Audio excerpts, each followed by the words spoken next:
Chapter 8. The Power of Silence. One day, when Abdullah and Jethro were seated at their work, two men came along the way, madly gesticulating and arguing. There was strife and hatred manifested in their voices, and revenge gleamed through their eyes, but looking in through the open gate and seeing Abdullah, they paused, then entered the court at his beckoning. But immediately they entered, they began arguing again, and both at the same instant tried to place his case before Abdullah. "Peace, peace, my brethren, why this dissension? Know ye not the power of silence?" "No," said one of the two in a surly voice. "But we would," rejoined the other. They sat down on the rugs which Jethro proffered and waited for Abdullah to speak.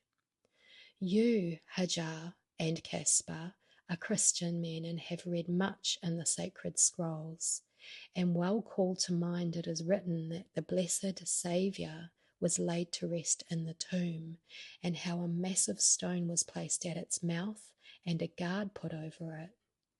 And what happened in the silence of the tomb? Jesus, the Christ, worked out the solution to the material lie called death. He proved it to be nothing but a belief and something to be overcome. But note that he did this in the silence. In the silence, he went back to the real cause of man and listened for the guiding voice of truth, listened for the word which spake, and it was done. Could he have heard this word in the hubbub of material wrangling? Was not this the power of silence? To the mortal sense, silence may seem death, yet how often is the ugly grub of thought changing form and working out his problem in silence, and at the appointed time he breaks the material law of limitation and floats off in a freedom before unknown.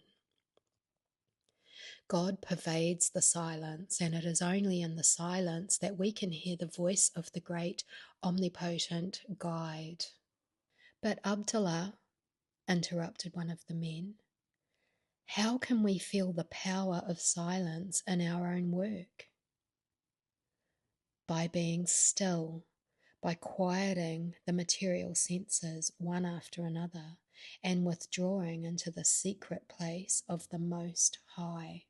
And after you have shut off every material clamouring, you can then hear the still, small voice which says, 'Peace, be still,' to all that is unlike God, good."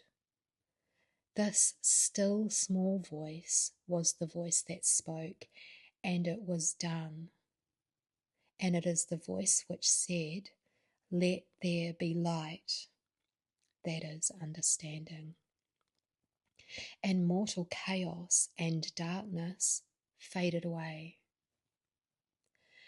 "But when I would enter the secret place of the Most High," said Hajar, "a million little voices clamour for admittance, first one thing and then another, and I cannot enter the silence of which you speak." "It is good to remember," said Abdullah. "Behold, I stand at the door and knock. If any man hear my voice and open the door," that is, of his mind, "I will come in to him and will sup with him, and he with me."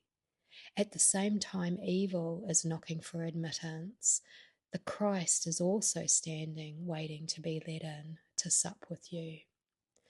Which will you admit? To which will you give the most power? Does not the very thought that Christ is standing there knocking put to flight all evil and sinful thoughts? For they cannot live in his pure presence. Then, brethren, before you argue and dissent about a question and become angry and hate one another, Just step into the closet of your consciousness and shut the door on all material voices and listen to this wonderful voice which will guide you right.